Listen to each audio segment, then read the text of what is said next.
Football তারকা Cristiano রোনালদোকে নিয়ে মানুষের আগ্রহের কমতি নেই। তার জীবনযাপনের প্রতিটি মুহূর্তের খবর রাখতে মরিয়া তার ভক্তরা। তবে এই তারকা ফুটবলারকে নিয়ে নতুন তথ্য দিয়েছেন সৌদি আরবের আল নাসের ক্লাবের সাবেক গোলকিপার ওয়ালিদ আব্দুল্লাহ। তিনি জানান, ইসলাম ধর্ম গ্রহণ করতে চান রোনালদো। পাকিস্তানের সংবাদ মাধ্যম জিও টিভির মালিকানাধীন প্রতিষ্ঠান জিও সুপারের এক প্রতিবেদনে এই তথ্য জানানো হয়েছে।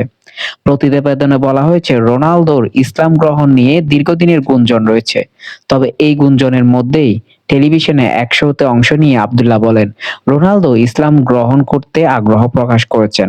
সেই সাথে সৌদি আরবের সংস্কৃতি ও কালচারের প্রতিও রোনালদোর আবেগ অনুভূতির কথা তুলে ধরেন তিনি। তিনি বলেন, রোনালদো আসলে ইসলাম গ্রহণ করতে আগ্রহী।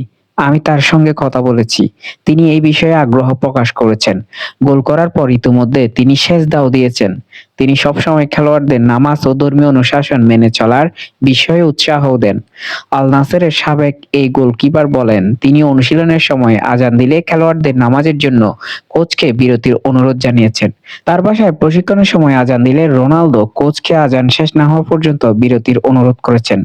তিনি বলেন, শুরুর দিকে আমি রোনালদোর খুব কাছের মানুষ ছিলাম।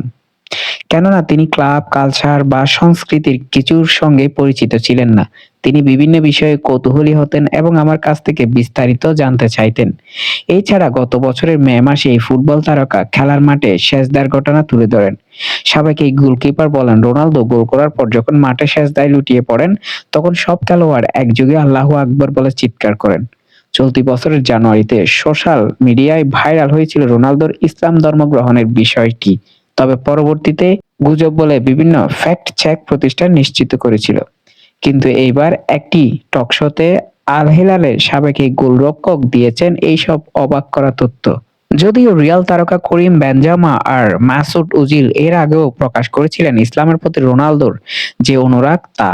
তবে রোনালদো ইসলাম ধর্ম গ্রহণ করুক বা না করুক, তার বিনম্রতা, শৃঙ্খলা এবং খেলোয়াড় হিসেবে তার প্রতিশ্রুতি তাকে এই পর্যায়ে নিয়ে এসেছে বলে মন্তব্য করেছেন আল নাসেরের সাবেক গোলরক্ষক ওয়ালিদ আব্দুল্লাহ।